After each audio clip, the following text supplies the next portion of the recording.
बिस्मिल्लाहिर्रहमानिर्रहीम। अस्सलामुअलैकुम नाज़रीन, welcome to my YouTube channel Aamir info TV. मोअज़्ज़िज़ नाज़रीन, इराक के सदर सद्दाम हुसैन की लाश 12 सालों के बाद कहाँ है? हैरत अंगेज इंकशाफ।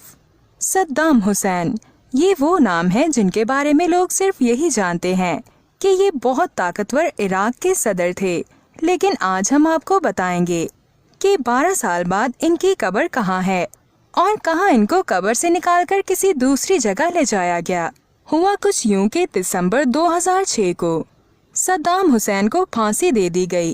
इन्हें इनके आबाई कस्बे अलौजा में दफन कर दिया गया और एक मकबरा बना दिया गया। मगर हाल ही में शिया मलेशियाओं पर मुस्तमिल अल हशद अल शाबी ने एक फिजाई हमले में इनके मकबरे को अल अरबिया की रिपोर्ट के मुताबिक अल हशद को इस इलाके को राज से पाक करने की जिम्मेदारी सौंपी गई थी। इसके अलावा बहुत से लोगों का ख्याल है कि सद्दाम हुसैन का मकबरा खुला हुआ था।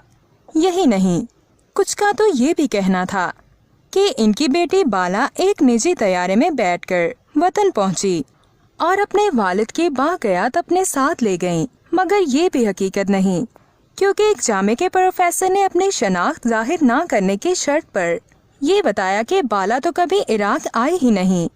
हाँ, ये हो सकता है कि सदर सद्दाम हुसैन की मैयत को किसी खुफिया जगह पर मुंतकिल कर दिया गया हो, लेकिन कोई नहीं जानता कि ये काम किसका है और इन्हें कहाँ दफन किया गया है।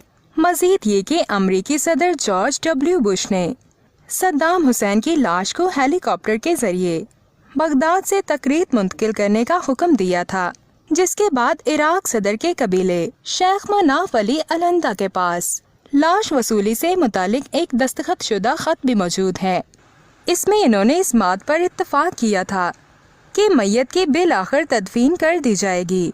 आखिर में आपको बताते चलें, 28 अप्रैल को सद्दाम हुसैन की सालगिरह का दिन मनाया जाता है, जहां लोगों के साथ स्कूलों के बच्चे भी बड़ी तादाद में आते हैं।